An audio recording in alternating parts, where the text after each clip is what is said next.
Bom, hoje a gente vai falar um pouquinho sobre folha de pagamento, bem voltado para a parte operacional. Então aqui vai ser uma noção bem geral sobre folha. Vamos lá. Primeira coisa que a gente tem que ter em mente, a gente vai dar uma rápida pincelada aqui nos regimes de tributação. O que é um regime de tributação?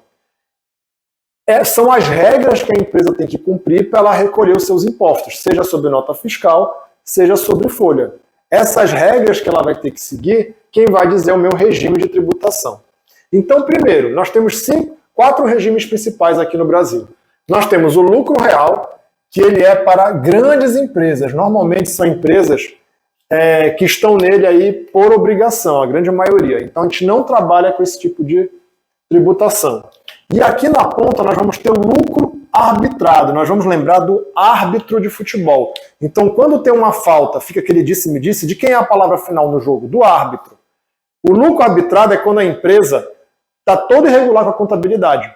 Então, o que o fiscal vai chegar? Ele vai chegar na tua empresa, vai olhar o porte dela e vai dizer, olha, uma empresa desse tamanho, com essa tua atividade, com essas características, de acordo com estudos, fatura tanto, então eu vou arbitrar, eu vou dizer que você fatura aproximadamente X e você vai ter que pagar, além do imposto, multa e juros por descumprir determinadas obrigações. Então, no momento, a gente não vai abordar o lucro arbitrado porque nós tentamos trabalhar da forma correta exatamente para fugir do lucro arbitrado. Então, vamos lá. Aqui no escritório, a gente trabalha essencialmente com o lucro presumido e o Simples Nacional. Eu vou dar uma explicação bem rápida sobre esses dois tipos de tributação, voltado principalmente para a folha de pagamento. Qual é a característica aqui do lucro presumido? Como o próprio nome está dizendo, ele vai presumir um lucro na empresa. Ou seja, ele vai estimar um lucro na empresa. Tá? Então, o governo vai fazer um estudo das empresas em geral e vai chegar a uma determinada conclusão, onde as empresas de serviço, em média, faturam tanto, as empresas de venda de mercadoria faturam tanto, os postos de combustível faturam tanto. E ele vai fazer uma alíquota fixa para essa empresa e por essa estimativa aí, por esse percentual que ele vai estipular de acordo com a atividade, você vai recolher um imposto. Então, o que eu preciso fixar daqui? Que o lucro presumido é um valor, é um percentual fixo na hora de calcular meus impostos de acordo com a minha atividade. Claro que o percentual vai variando de acordo com cada imposto, tá certo?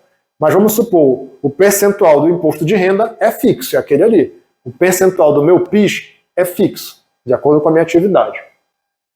O Simples Nacional, ele vai ter uma outra característica.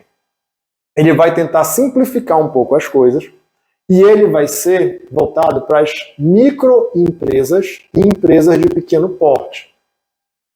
Tá? Então, ele vai ter a seguinte regra. Quem ganha menos, paga menos. Quem ganha mais, paga mais. Então, ele vai ser gradativo. Tá? É como se fosse uma escadinha aqui, ó. Quem fatura bem pouquinho aqui vai pagar menos imposto. Quem fatura aqui um pouquinho mais vai pagar outro imposto. Quem fatura um pouquinho mais aqui vai pagar outro imposto e assim sucessivamente. No momento, é isso que a gente precisa entender, que o Simples Nacional ele vai aumentando a tributação dele de acordo com quanto você fatura e de acordo com a sua atividade. Tá certo? Dentro do Simples Nacional, eu vou ter como se fosse um filho, eu vou ter um braço, que vai ser o MEI. Tá? Apesar dele ter outra forma de calcular os impostos, mas ele tá dentro do Simples Nacional. Qual a característica do MEI? É que aqui o meu imposto vai ser fixo. Independente de quanto eu faturo, eu vou pagar só um percentual de imposto, de acordo com a minha atividade.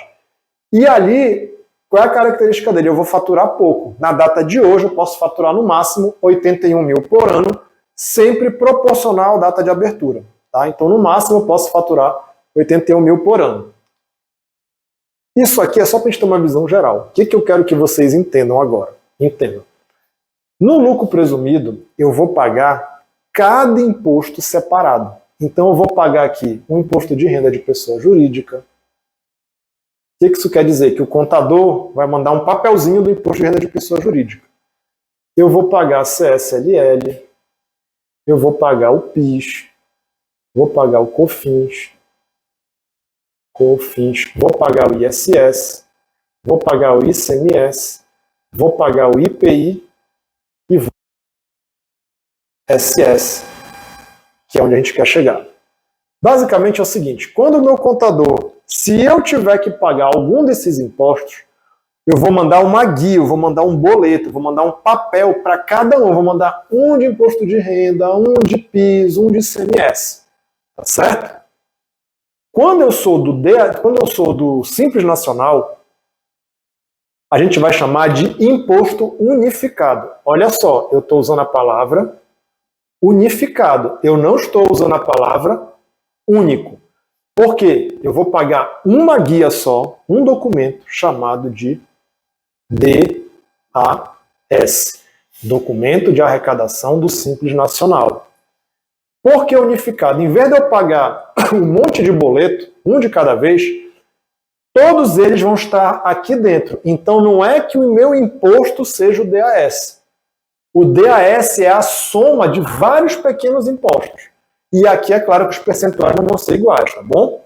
Mas o que me interessa é que aqui dentro eu estou pagando toda essa galera aqui. De acordo com a minha empresa, com a minha atividade. Tá dando para entender até aqui? Beleza. A mesma ideia vai valer para o meu MEI. Aqui eu vou pagar o DAS, só que do MEI. Então, por mais que seja um valor fixo, dentro desse valor fixo eu tenho um pedacinho de cada um desses impostos. Então, para o que a gente vai precisar agora para a folha de pagamento, a gente não vai se aprofundar nesse assunto, sei que eu preciso que vocês gravem. Que no lucro presumido eu tenho uma guia para cada imposto, então a minha guia do INSS ela vai sair separada. No Simples Nacional, o meu INSS está dentro do meu DAS, vai sair de dentro. Eu nem vou perceber. Inclusive, tem cliente que acha que ele não paga esse INSS. Não é que ele não pague, ele paga sem perceber, porque está embutido dentro do DAS. Deu para entender legal isso aqui? Show de bola. Guarda essa informação que daqui a pouco a gente vai usar. Agora a gente vai entrar na folha de pagamento. A gente comentou mais cedo sobre o Gesta, que é o nosso sistema das tarefas mensais, tá? E a gente comentou que quando a gente tem o Gesta, a gente não precisa enviar um e-mail separado, escrevendo cada coisa. Eu vou fazer a tarefa do mês, dentro do sistema eu vou anexar a documentação. Essa é a documentação padrão de folha de pagamento. Eventualmente eu posso ter algo a mais, eventualmente eu posso ter algo a menos. Vamos lá. Primeira coisa que eu vou ter lá é o meu contra-cheque. O que é o contra-cheque? As pessoas mais antigas chamam de olerite. É sinônimo, é a mesma coisa, tá? Então, contra-cheque e olerite é a mesma coisa. O que eu tenho que ter na cabeça? Que o contra-cheque ele tem que ter algumas informações. Então, o contra-cheque de uma empresa pode ser, o modelo, o layout, pode ser diferente do de outra empresa. Porém, obrigatoriamente eu tenho que ter a competência. Então, qual é o mês, referente a qual mês é aquele pagamento. Eu tenho que ter o valor do salário. Eu tenho que ter discriminado todos os meus proventos, tudo aquilo que eu recebo, como, por exemplo, salário, hora extra, periculosidade, anuênio, que eu vou comentar daqui a pouco, como também todos os meus descontos, como falta, INSS e assim por diante. Além disso, a gente manda, o contra-cheque também ele é individualizado, então é por funcionário. Eu vou ter ainda o resumo da folha. O resumo da folha nada mais é do que o resumo. Ele vai ter a soma de todos os contra-cheques, a soma, quanto é que é o bruto e quanto é que é o líquido. Qual é a diferença? O bruto é o total dos meus rendimentos, o líquido é o total menos o que foi descontado. Tá? Vai ainda o Vale Transporte. O Vale Transporte, eu vou ter duas situações. A primeira, eu tenho que enviar o recibo. Tá? Então, o recibo é uma planilhazinha onde eu vou assinar, eu recebi o Vale Transporte, o fulano recebeu o Vale Transporte. É uma planilha dizendo que recebeu. E mando também o passe fácil. O passe fácil é um boleto. Tá? Por que um boleto? A gente vai se aprofundar nisso num outro dia, mas eu vou fazer um breve comentário. Por lei, nas cidades onde existam um passe fácil, ou então, resumindo, que eu posso fazer um pagamento através de um cartão, eu não posso pagar para o meu funcionário em dinheiro. Se eu pagar em dinheiro, vai virar salário, tá certo? Então, então as cidades que tiverem passe fácil, eu sou obrigado a pagar no passe fácil. Por isso que vai o boleto do passe fácil. Entendeu?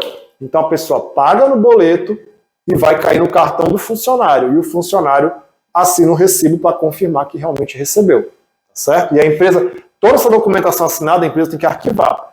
Hoje já é aceito o arquivo em nuvem. Então a empresa pode escanear numa qualidade muito boa e arquivar digitalmente. Ou, se ela preferir, ela arquiva fisicamente, vai guardando lá nas pastinhas. Bom, nós temos ainda o FGTS, Fundo de Garantia por Tempo de Serviço. Todo mundo que trabalha tem direito ao FGTS. O FGTS ele é no total de 8% do salário. A mesma coisa, a gente vai parar um dia só para falar de FGTS, mas nesse momento eu preciso gravar que vai esse documento do FGTS. O nome da guia que eu vou pagar é GRF.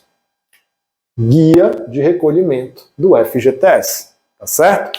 É o boletim lá para a empresa pagar o FGTS. Vai também o INSS. O INSS ele serve para várias coisas. Dentre elas, para aposentadoria, para benefício, para salário maternidade, ou para benefício... Não, salário maternidade, tá certo? Tá? É a mesma coisa, a gente manda para a empresa. Ele vai através de DARF, Documento de Arrecadação da Receita Federal. Vou fazer um parêntese aqui. O DARF, todos esses impostos aqui, que eu vou destacar aqui, IRPJ, CSLL, PIS, COFINS, IPI e INSS são impostos federais. Documento de Arrecadação da Receita Federal. Então, todos eles eu recolho através de DARF. Como que eu vou saber qual que é o imposto? Você olha para o documento, ele é muito parecido. Todo DARF ele vai ter o código da receita, ele vai ter um códigozinho. Então, pelo código, eu vou saber se é um IRPJ, se é uma CSLL ou se é um INSS. Deu para entender legal? Então, eu vou recolher o INSS através do DARF. Como é que eu sei que esse documento é o do INSS? Pelo código. Tá? Porque eu também vou ter o imposto de renda retido na fonte. O imposto de renda retido na fonte, a gente vai ter uma aula só sobre isso, mas é basicamente o seguinte, eu vou olhar a tabelinha do imposto de renda. Quem recebe até mais ou menos 1.500, 1.900 ali, geralmente é isento, ele não tem desconto. A partir de 2.000 e pouco para cima, eu sou obrigado a descontar um pedaço do imposto de renda. A gente viu lá em retenção. Eu já desconto para garantir que o governo vai receber. Então eu faço um desconto e recolho esse desconto através do DARF. Como que eu vou saber se esse DARF é IRPF ou INSS? Pelo código, tá bom? Fazer só um parênteses rapidinho. Até um ano atrás, mais ou menos, 6 meses atrás, eu não vou me recordar exatamente, o INSS era recolhido através da GPS. Então, se algum cliente falar GPS, você já sabe o que é. Guia da Previdência Social. Só que teve uma alteração na lei. Não existe mais a guia de Previdência Social. Agora, ela se transformou. Na época, nós avisamos dessa transformação, mandamos um comunicado, às vezes a pessoa liga para cá, é muito comum. Poxa, que DARF é esse aqui que eu estou pagando? Aí você tem que decorar o código, pelo menos consultar o código e verificar, porque muitas das vezes é o INSS. Então mudou o formato, a GPS não existe mais. Tá bom? Tá? Relação de empregados. A gente vai ver aqui mais na frente que essa folha de pagamento tem que ser informada para os órgãos, tem que ser informada para o fisco. E ela vai dar uma espécie de resumo dessas informações que foram para o fisco, que é chamada de RE, ou Relação de Empregados. Nós enviamos isso junto também, porque numa fiscalização trabalhista, às vezes o fiscal pede RE, ver que está certo o valor do DARF, o valor do INSS, do FGTS. Ele vai cruzar a RE para ver se está batendo certinho com o contra-cheque, para ver se está batendo com o FGTS, com o INSS. Tá certo? E por último, Quando a gente faz a transmissão lá do FGTS, é como se fosse um comprovante de que eu realmente enviei essas informações para o fisco. Então é como se fosse um recibo, é só para a gente deixar arquivado também, tá certo? Então esses são... Para eu enviar toda essa papelada aqui, como que eu faço isso? Que é isso que nós vamos fazer nos próximos dias. Bom, nós vamos acessar domínio, tá? Eu vou relembrar um sistema que cuida da folha de pagamento e a gente vai fazer o primeiro deles. Nós vamos, primeiro, verificar, né, se esse funcionário teve hora extra, se teve falta, revisar se tem anuênio, que eu vou comentar daqui a pouquinho. Tá? Então,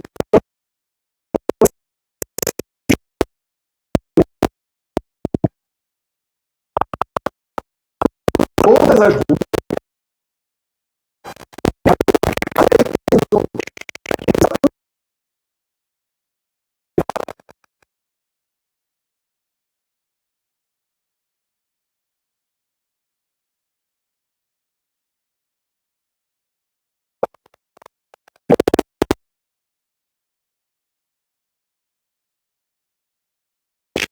eu já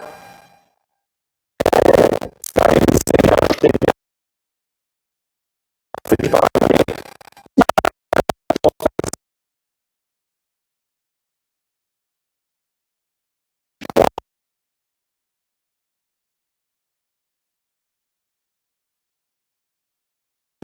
o trabalho. E aí,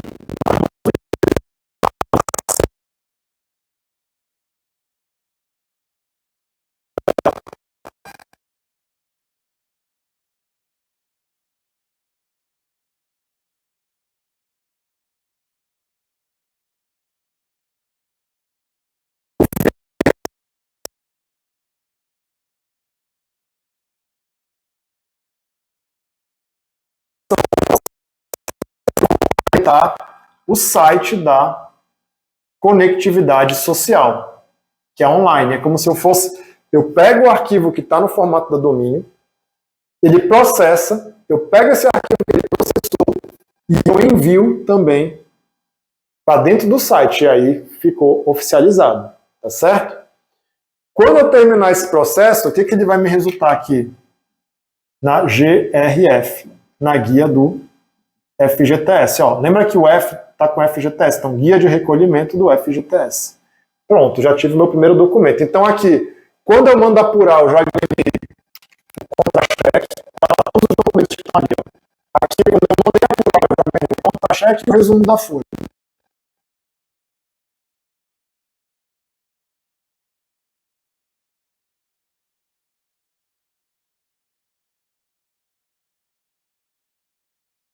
Transição, a tendência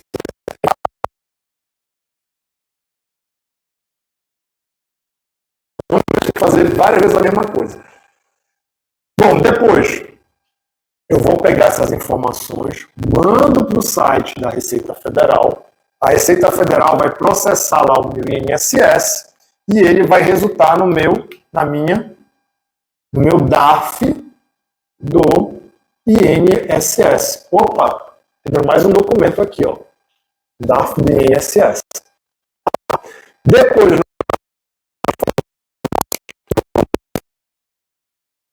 então todas as rúbricas, todos os ajustes que eu fiz na minha folha vai ficar registrado no e-social.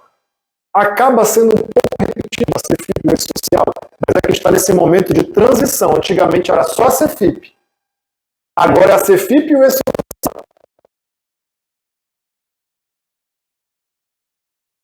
está tendo que ser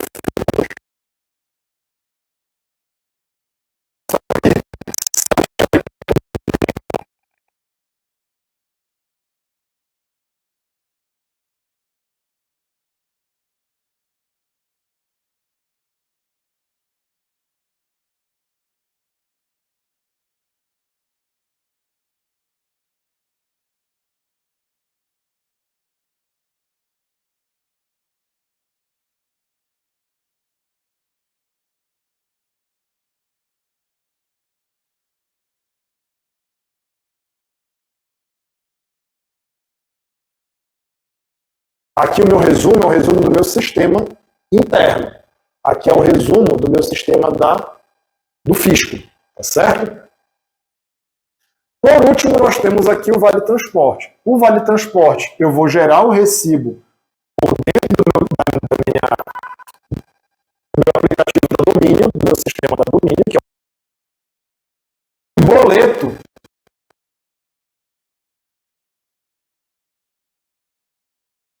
Vou gerar o boleto. E é claro que para eu gerar o boleto, o recibo, eu já fiz o cálculo também de dias úteis que a empresa vai trabalhar, né? Se dias úteis aqui, na verdade, de acordo com o número de vários transportes, já fiz esse cálculozinho aqui e aí eu alimento esses dois aqui. É isso que nós vamos. Tá certo? A gente vai falar rapidamente de alguns conceitos.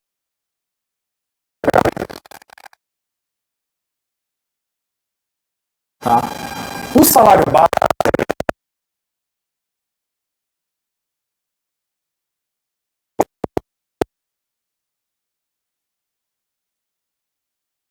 categoria, ou seja, dentro da função que eu não abaixo de determinado valor. Então vamos supor que eu vá ser contador na empresa. Deve ter lá o salário base lá pelo Sindicato dos Contadores, que diz que o contador não pode receber menos do que X. Tudo que for benéfico, tudo que for melhor para o trabalhador, eu posso fazer à vontade. Tudo que for para piorar, eu não posso. Tá certo? Então isso aqui é o salário base. Com a reforma trabalhista, ela diz lá que isso aqui meio que não existe, porque você pode fazer um livre acordo com o trabalhador. Nós não recomendamos fazer isso. Nossa recomendação é siga o piso da categoria, consulte o sindicato, consulte o... Porque quando você faz esse livre acordo que fica abaixo e essa pessoa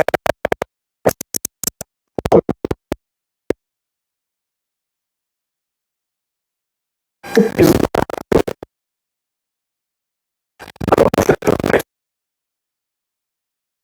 né? O que é provento?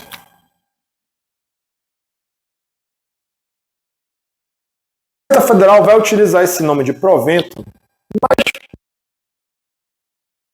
fácil de entender. Provento é entrada de dinheiro. Então, proventos de qualquer natureza, entrada de dinheiro. Então, no teu contra-cheque, a primeira parte dele vai se chamar de proventos. É tudo aquilo que entra, tudo aquilo que tem de positivo no contra-cheque. Então, salário base, vamos falar de mais dos principais aqui, dos mais comuns. Nós temos a hora extra. Tá? Você é contratado para trabalhar numa determinada carga horária mensal. Se a gente for dividir aí, geralmente dá em média 8 horas por dia ou 6 horas por dia. As cargas mais comuns. Existe ainda o regime por escala, mas os mais comuns são 4, 8 e 6 horas. Tá? Então, e também a mesma coisa, vou ter que seguir a minha categoria. De acordo com a categoria, normalmente o sindicato com essa carga horária. Então, essa carga também tem regulamentação. A reforma falou que isso daí pode ser feito fruto de acordo, mas a nossa recomendação é que siga sempre o... Se você trabalhar acima dessa carga horária contratada, você passa a ter direito à hora extra.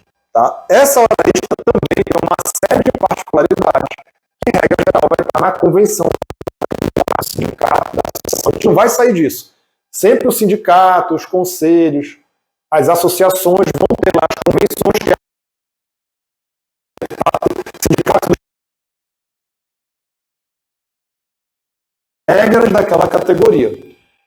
Nossa recomendação é que sempre siga isso, tá certo? Bom, se eu trabalhar acima dessa carga horária recomendada, eu vou ter direito à hora extra. Eu tenho algumas regras. A primeira delas é a limite.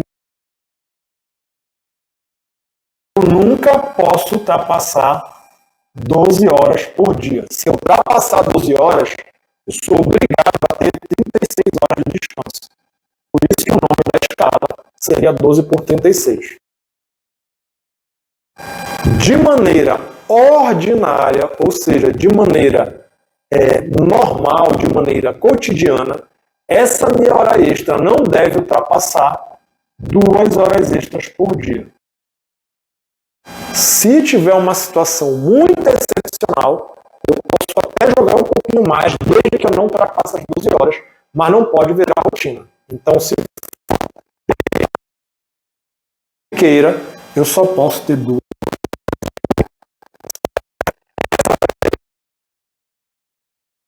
A gente vai falar o que é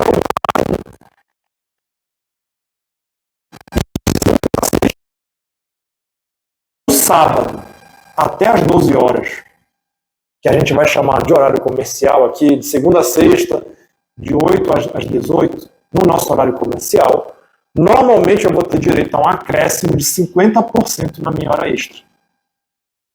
Tá certo? Se a hora extra for realizada no domingo ou no feriado, normalmente eu vou ter um acréscimo de 100%. Tá? Vou reforçar esse 100% e esse 100%.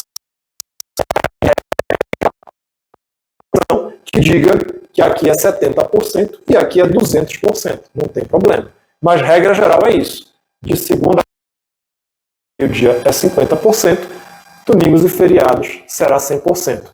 Vou apurar isso aí. Na hora que eu for fazer a minha apuração, for calcular o meu salário, eu vou colocar o salário base, extras por mês. Tantas horas 50%, tantas horas 100%.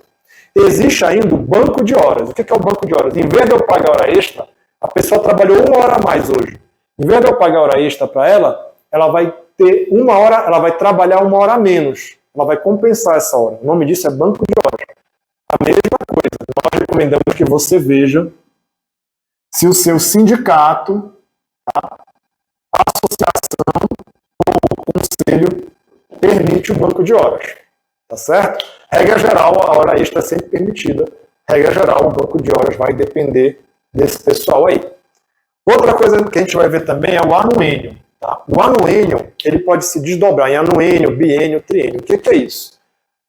Lá na minha convenção vai dizer o seguinte, olha, quando você tiver a cada 1 ano que você completa de trabalho, teoricamente esse trabalhador está melhor. Então imagina que você trabalha no história de contabilidade. No teu primeiro ano você está aprendendo, no segundo ano você já é um pouco melhor, você já aprendeu bastante. O cara aprendeu profissional, o nível técnico está há 10 anos ganha a mesma coisa que o cara que acabou de entrar. Então eles criaram, para cada ano que você trabalha, você ganha 1% a mais de salário. Essa é a regra mais comum. Ou, para cada 2 anos de trabalho, você ganha 3%. Ou, para cada 5%. Essa regra vai variar. Nós definir. O que é importante eu entender? Que eu preciso verificar o N, o biênio, o triênio. Insalubridade e periculosidade. Bom, a insalubridade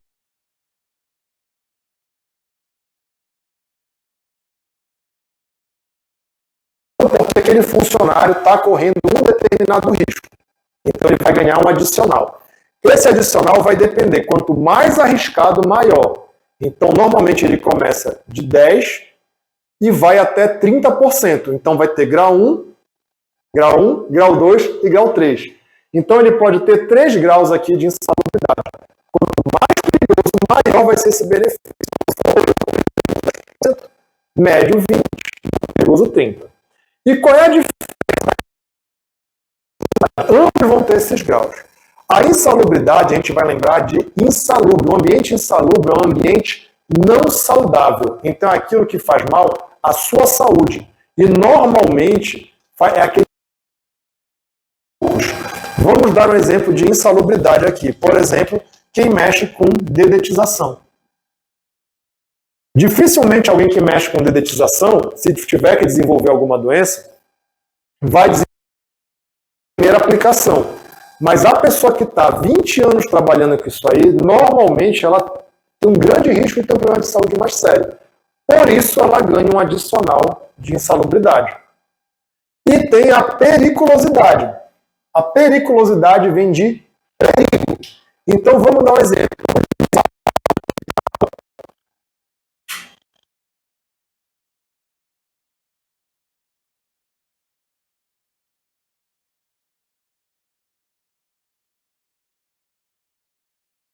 Periculosidade. Então, é um adicional que as pessoas vão ganhar.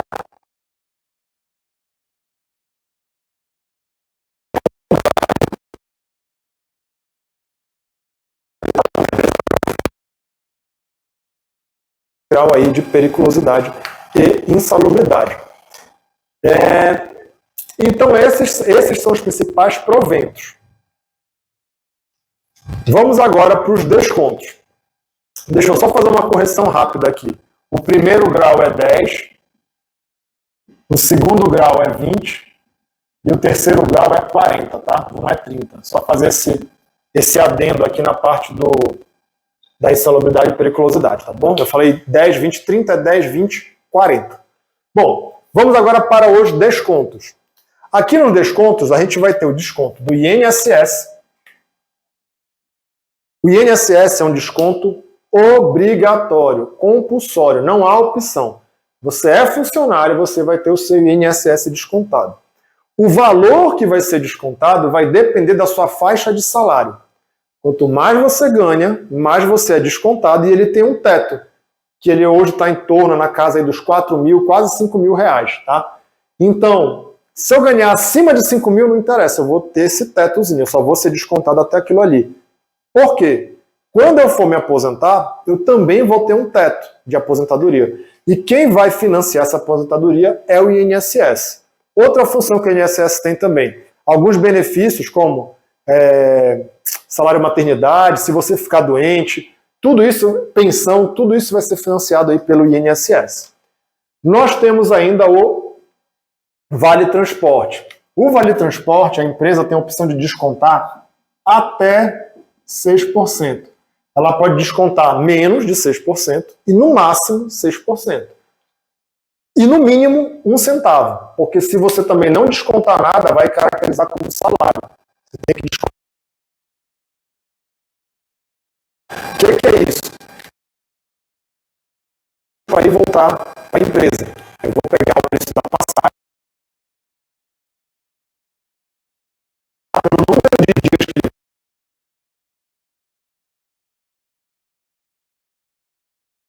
a empresa vai pagar para ele 88, mas vai descontar dele só 6% de salário. Claro que quem tem um salário muito alto, onde esse desconto for maior que 88, não vale a pena ter desconto. Só vale a pena ter desconto se o salário dele, se o desconto de 6% for menor que 88. Deu para entender? Show de bola. Por último, nós temos retido na fonte. O imposto de renda retido na fonte também vai seguir uma tabelinha onde eu posso ser isento ou mais eu recebo abaixo de 7,5%. Mas resumindo, é descontado no pedaço. O INSS e o IRS paga o funcionário, tá? INSS patronal, que eu vou falar daqui a pouco. E por último, nós temos o FGTS, que não é provento e não é desconto, ele é direito. Tá? Ele é um direito, só direito do funcionário. Por que ele não é bem provento? Porque não integra, também é direito, né? Isso ele não é provento porque ele não integra o conta-cheque. Todo funcionário tem direito a receber 8%, a recolher por mês 8% do seu salário de FGTS, mas ele não é descontado, paga e fica lá como se fosse uma reserva de emergência em caso de demissão, o funcionário tem algum valorzinho aí guardado, tá certo? Então aqui é uma geral sobre folha de pagamento e eu vou fazer o último comentário. Lembra aqui no lucro resumido, eu falei que a gente pagava os impostos separados? Eu vou mandar aqui dentro. Então, o que acontece? Se ela for lucro da minha guia do INSS, faz sentido? Faz. Ó, o lucro presumido eu tenho que mandar minha guia do INSS. Tá certinho? Porém, se eu for Simples Nacional, e eu tenho que lembrar que aqui dentro está o MEI,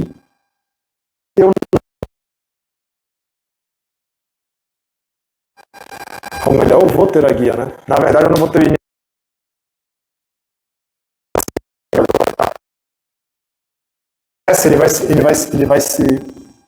ele vai ser partido em dois pedaços. Essa é a parte do empregado e eu tenho INSS a parte do empregador, que a gente chama de INSS patronal. Tá? Então, um pedaço é o desconto do empregado e um pedaço a empresa tem que pagar. Deu para entender até aqui? No lucro presumido, a parte da empresa e a do empregado, tá? Então aqui dentro eu vou ter um valor maior. No Simples Nacional, não é que ela não tenha guia, tá certo? Na verdade, a guia vai ser enviada, mas só com a parte do empregado. Por quê? Cadê a parte do empregador? Vai estar dentro do DAS.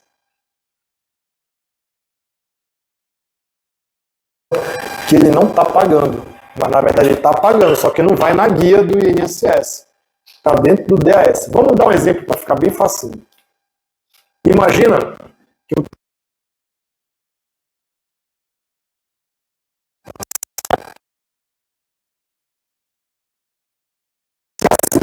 lucro presumido,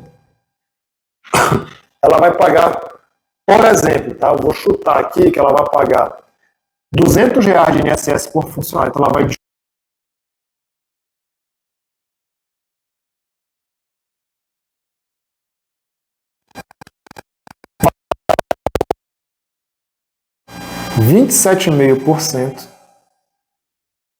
de INSS patronal. Tá dando para entender como é que vai a guia dela? Então aqui 27,5%, vamos supor que a folha dela seja 5.000, ela vai recolher mais uns R$500 aqui, por alto. Tá? Então aqui, ó, a guia dela, quando ele for pagar, vai R$900 o documento. Tá dando para entender? Um pedaço do empregado e um pedaço é patronal, o patrão que está pagando. Então a guia é 400 mais 500, que vai dar 900 para nós. Essa mesma empresa funciona.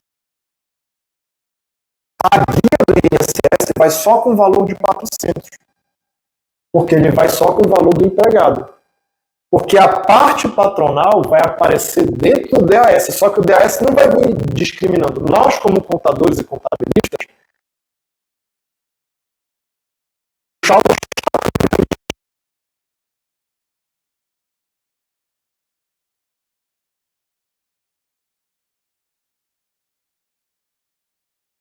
o lucro presumido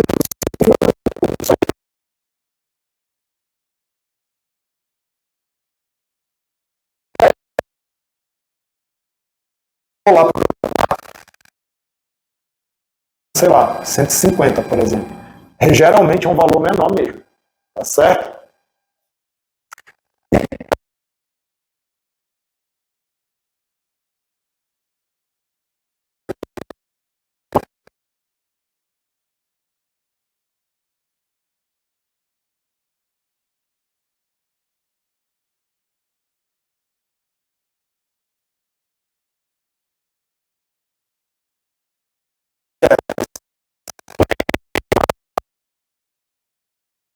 Tá? Porque qual é o objetivo? O objetivo do governo é simplificar. Então ele já começou a simplificar isso aqui para o MEI, já ficou um pouco mais fácil. Já vai direto pelo E-Social. Ele não vai mais ter que passar pela CFIP e nem pela Receita.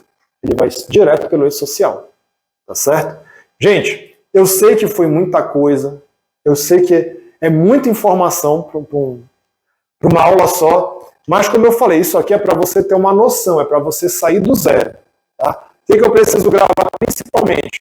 Que no lucro presumido eu vou ter o patronal dentro da minha guia do INSS. No Simples Nacional está embutido dentro do DAS a parte patronal, mas eu vou ter a minha guia porque eu vou ter o pedaço dos empregados. No MEI eu vou fazer só o E-Social. No Simples Nacional e no Lucro Presumido eu vou fazer a CFIP com a conectividade social, o E-Social e mais uma transmissão para a Receita. Tá? Aos poucos a gente vai fixar isso aí. Na prática vai ser mais fácil, nós vamos revisar isso daí várias vezes, tá certo? Mas eu acredito que tenha dado para ter uma noção geral, tá bom? Até a próxima.